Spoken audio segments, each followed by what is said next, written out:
जय हिंद। तो आज की इस वीडियो में हम बीमा के बारे में पढ़ेंगे। बीमा क्या है और किस प्रकार निकाला जाता है। ये 11th और 12th और इसके अदरवाइज ऊपर क्लास में भी काम है। बहुत दिन से बच्चों का कमेंट था कि बीमा पर एक वीडियो बनाइए, तो बीमा पर वीडियो बनाते हैं। तो इसमें क्या है कि एक एग्जाम्पल पहले समझा देते हैं। जैसे में बल की बीमा होता है M/L/T/2। M/L/T/2 को एक तरह से और लिख सकते हैं M/1 L/1 T/-2। अब इसमें क्या है M/L/T/2 या M/1 L/1 T/-2 ये बीमा है। अब बीमा है तो इसमें क्या है कि जो पूरा व्यंजक है इसको बीमीय सूत्र या बीमीय समीकरण कहा जाता है। और इस पर जो भी पावर एक माइनस 2 पावर को बीमा कहा जाता है। इस पावर को बीमा और पूरे फॉर्मूला को बीमीय सूत्र या बीमीय समीकरण कहा जाता है। लेकिन हम प्रयोग में बोलचाल की भाषा में बीमा और बीमीय सूत्र या बीमीय समीकरण एक ही को मानते हैं। तो इसके लिए पहले हमें 7 आधारी राशि का बीमीय सूत्र याद रखना होगा, उसके बाद हम आगे निकालेंगे। तो पहले हम क्या करेंगे, इसमें 7 आधारी राशि का नाम तथा उसका बीमा लेंगे। आधारी राशि इधर लिख देंगे, आधारी राशि इधर क्या लिख देंगे, उसका बीमा। बीमा या तो बीमीय सूत्र भी बोलते हैं या बीमीय समीकरण।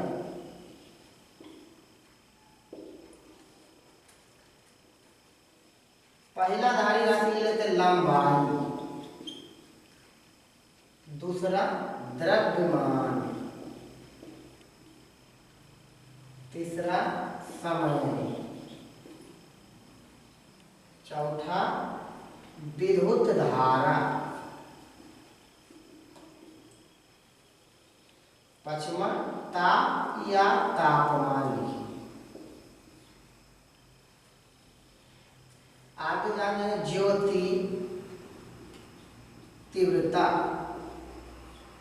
लास्ट आधारी राशि जो है पदार्थ की मात्रा, इसको हम परिमाण भी कहते हैं। पदार्थ की मात्रा या परिमाण, ये 7 आधारी राशि आती है। ये क्या है, 7 आधारी राशि। अब इसमें क्या है कि लंबाई का इंग्लिश नाम लेंथ है और लेंथ का पहला अक्षर क्या होता है, बड़ी एल, इसका बीमा बड़ी एल होता है। द्रव्यमान का इंग्लिश नाम मास है, मास का पहला अक्षर क्या है, बड़ी एल, बीमा इसका बड़ी एल होता है। समय का इंग्लिश नाम क्या है, टाइम, इसका बीमा क्या होगा, बड़ी टी होगा। विद्युत धारा को हम करंट इंटेंसिटी भी इसे कहते हैं। तो इंटेंसिटी आई से होता है, इसको आई से सूचित करते हैं, इसलिए इसका बीमा आई भी होता है। या करंट का ये सही मतलब एम्पियर होता है, इसका बीमा एम्पियर होता है। तो आप आई या ए कोई भी इसका इस्तेमाल कर सकते हैं। ताप या तापमान का जो बीमा होता है, ताप या तापमान का यह सही मतलब क्या होता है, केल्विन, केल्विन बड़ी के, तो इसका बीमा बड़ी के भी होगा। या ताप या तापमान का बीमा थीटा भी होता है। या इसे हम हीट भी बोल सकते हैं, इसलिए इसका बीमा एच भी होता है। तो ताप या तापमान का बीमा केल्विन में के लिखिए, थीटा लिखिए या फिर एच लिखिए, तीनों इसका लिए सही है। आगे ज्योति तीव्रता का या सही मतलब कैंडेला, इसलिए इसका बीमा सी होता है। पदार्थ की मात्रा का या सही मतलब क्या होता है, मोल, तो इसका बीमा भी मोल होता है। इसमें 7 आधारी राशि का बीमा इतना है। अब इसमें क्या करेंगे, कुछ का हम बीमीय सूत्र निकालते हैं। प्रमुख भौतिक राशियों की बीमा ज्ञात करना। हम ज्ञात करके बताएंगे कैसे ज्ञात करें। सबसे पहले हम क्षेत्रफल का ले लेते हैं। क्षेत्रफल पहला पॉइंट है क्षेत्रफल का बीमा निकालना। तो क्षेत्रफल का बीमा निकालना, किसी का भी क्षेत्रफल इस्तेमाल में कर सकते हैं। वृत्त का क्षेत्रफल, आयत का क्षेत्रफल, वर्ग का क्षेत्रफल, किसी के भी क्षेत्रफल से बीमा सेम आए। तो हम नॉर्मल में क्या लेते हैं, आयत का क्षेत्रफल क्या था, लंबाई गुना चौड़ाई। तो इसका बीमा क्या हो जाएगा, लंबाई की बीमा हम लिखे क्या, यल हो जाएगा गुने चौड़ाई को भी हम लंबाई को मानते हैं क्योंकि ये भी एक प्रकार का लंबाई है। तो इसका भी बीमा यल हो जाएगा, इसको गुना करेंगे तो हो जाएगा यल स्क्वायर। इसको हम बड़ी ब्रैकेट में लिखेंगे या फिर कोई भी ब्रैकेट दे देंगे तो बड़ी ब्रैकेट या फिर कोई भी ब्रैकेट दे देंगे। इसको एक तरीका से और लिख सकते हैं, इसमें यम नहीं है, यम दे देंगे, पावर कर दो जीरो, यल है यल पर पावर 2 है, ठीक है, टी भी नहीं, टी पर जीरो कर देंगे। तो लंबाई की क्षेत्रफल का बीमा होगा यल स्क्वायर या यम पर जीरो, यल स्क्वायर टी पर जीरो हो जाएगा। अब हम आयतन की बीमा पढ़ेंगे। आप किसी का भी आयतन लगा लीजिए, जैसे हम लगा देंगे यहाँ पर घनाभ का आयतन क्या होता है, लंबाई गुना चौड़ाई गुना ऊंचाई। अब इसका बीमा क्या आ जाएगा, लंबाई का बीमा यह लिखा है, चौड़ाई भी एक प्रकार का लंबाई है, इसका भी बीमा यल, और ऊंचाई भी एक प्रकार का लंबाई, इसका भी बीमा यल हो जाएगा यल क्यू। बड़ी ब्रैकेट में लिख दीजिए या फिर कोई ब्रैकेट नहीं दीजिए। तीसरा हम चाल या वेग की बीमा निकालेंगे। चाल का सूत्र होता है दूरी बटा समय, दूरी बटा समय। अब इसका बीमा क्या आ जाएगा, दूरी एक प्रकार का लंबाई है और लंबाई का बीमा क्या आ जाएगा, समय के बीमा टी लिखा है। अब याद रह जाएगा टी जब ऊपर जाएगा, इस पर पावर प्लस है, ऊपर जाएगा तो पावर कितना जाएगा, -1। इसका जो है यल टी इनवर्स 1। चाल का भी बीमा ही और वेग का भी बीमा ही। चौथा त्वरण की बीमा हम निकालेंगे। त्वरण बराबर होता है वेग बटा समय, वेग बटा समय।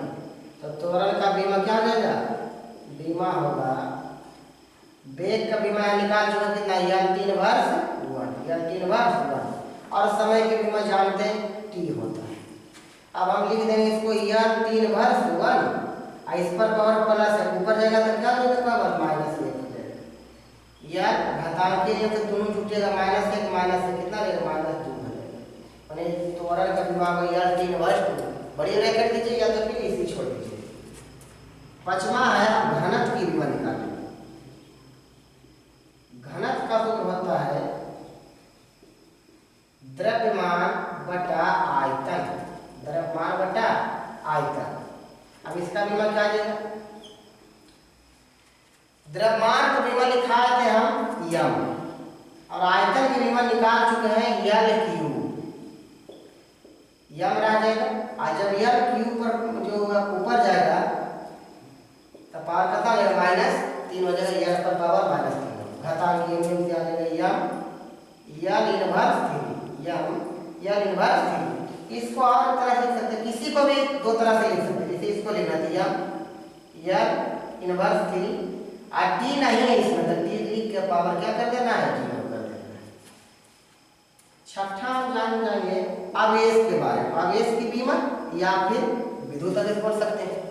इसका फॉर्मूला होता है Q बराबर I गुना T, विद्युत आवेश बराबर विद्युत धारा गुने समय। इसका बीमा आएगा धारा का बीमा हम आपको I भी लिखाए थे और A भी लिखाए थे, दोनों में कोई भी पूर्व। जैसे धारा की बीमा हो जाएगा A, और समय की बीमा क्या लिखा थे, T। इसका हो जाएगा AT लिखिए, या फिर A को हम I भी लिख सकते हैं IT। इसका हम दो बीमा लिखाए थे विद्युत धारा। तो अब इसका बीमा AT भी होगा IT भी होगा। अब हम 6 बीमा निकाल देंगे।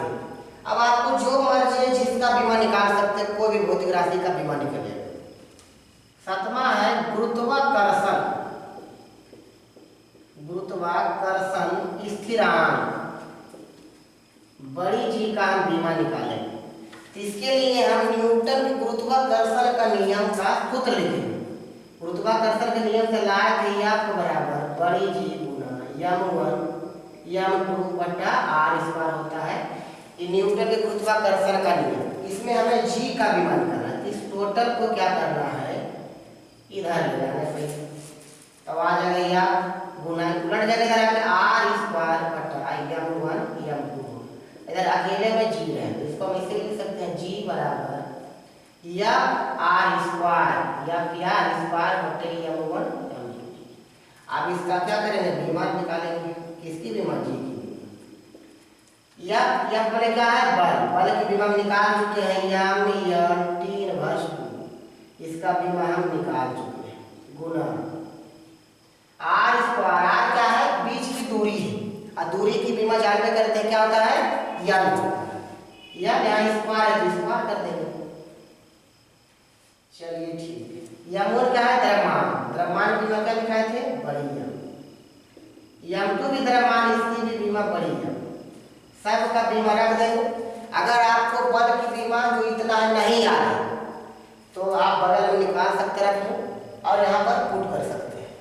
अब इसमें कुछ कटेगा, काटिए, देखिए m से m कट और कोई नहीं कटेगा तो गुना कर देंगे, आ जाएगा या स्क्वायर आ जाएगा l t/2 और नीचे में है m। अब l t/2 इस पर पावर प्लस है तो ऊपर जाएगा कितना देगा, पावर -1। इसको सजा के लिख देंगे हम m−1 l3 t/2। तो गुरुत्वाकर्षण स्थिरांक का विमा ये होगा m−1 l3 t/2। अब हम अगला पढ़ लेते हैं, निर्वात की परावैद्युतांक। निर्वात की परावैद्युतांक जैसे विद्युतशीलता दिखाएं, विद्युतशीलता, निर्वात की परावैद्युतांक या विद्युतशीलता। इसमें आपको कूलॉम का नियम का सूत्र याद रखना है। कूलॉम साहब ने क्या कहा था, यह बराबर 1/4 पाई एप्सिलॉन 0, इसको एप्सिलॉन 0 या एप्सिलॉन नॉट कहते हैं, गुने q1 q2 बटा r स्क्वायर। एक दो आवेशों के बीच जो बल लगता है, विद्युत बल, उसी के बारे में कूलॉम साहब ने बताया था। इसमें हमको इसका विमा निकालना है, एप्सिलॉन 0। तो इस दोनों को हम क्या करेंगे, एक्सचेंज कर देंगे। एक्सचेंज के मतलब इसको यहाँ लाएंगे और यह को यहाँ ले जाएंगे, तब आ जाएगा एप्सिलॉन 0 बराबर 1/4 पाई, और यहाँ पर यह ले जाएंगे, दोनों को एक्सचेंज कर देंगे, गुने q1 q2 बटे r स्क्वायर। अब बीमा निकालते हैं, बीमा किसकी, एप्सिलॉन 0। एप्सिलॉन 0 मैंने वही निर्वात की परावैद्युतांक या विद्युतशीलता का, निर्वात की विद्युतशीलता या निर्वात का परावैद्युतांक कहते हैं। अब इसमें क्या है, एक 4 पाई जो है यहाँ पर 4 पाई होता है बीमा ही, इसका कोई बीमा नहीं होता, हो जाएगा बीमा ही। और ये क्या है, बल की वैल्यू निकाले थे m निकाले थे, ठीक। अब आगे है इसमें q1 q2 मैंने दोनों आवेश की वैल्यू निकाले थे at, पहला आवेश, दूसरा भी आवेश है, इसका भी at हो। और नीचे में क्या है, r स्क्वायर, मतलब दूरी का स्क्वायर, दूरी का विमा क्या लिखाते हैं, क्या स्क्वायर तो स्क्वायर करते हैं। अब इसको हम आगे बढ़ाते हैं, अब गुना करेंगे at 2 होते a स्क्वायर हो जाएगा t स्क्वायर हो जाएगा। बड़ी ब्रैकेट में लिखिए या फिर कोई ब्रैकेट नहीं देना, इसमें पहले और छोटी कोष्टक नहीं करते। और नीचे गुना करें तो आ जाएगा या ले या l2 या l3 और t पर पावर -2 है, यहाँ लेगा -2। अब जो कहते हैं ऊपर वाला a स्क्वायर t स्क्वायर गुना में यहाँ पर पावर प्लस है, ऊपर जाएगा माइनस है, यहाँ पर पावर प्लस है, ऊपर जाएगा माइनस है, t पर पावर -2 ऊपर जाएगा तो +2 हो जाएगा। इसको यहाँ मिला के इसको सजा के लिख देंगे m−1 l t स्क्वायर क्या हो जाएगा, t पर पावर 4 हो जाएगा और यहाँ पर हो जाएगा a स्क्वायर, m−1 t पर पावर 4 a स्क्वायर, इसको पढ़ सकते हैं। इसका भी मैं तरह से और लिख सकते हैं m−1 t पर पावर 4। और ये विद्युत धारा की बीमा, तो विद्युत धारा की बीमा को हम आई भी लिख देते हैं, इस पर भी कर सकते हैं। अब हम जो भी था इसको बता दिए, इसके आधार पर आप किसी का भी बीमा निकाल अगर कोई मन में सस्पिशन है किसी का बीमा ज्ञात करना है तो कमेंट कर बताइए, इसको हम अगले वीडियो में बता देंगे। धन्यवाद।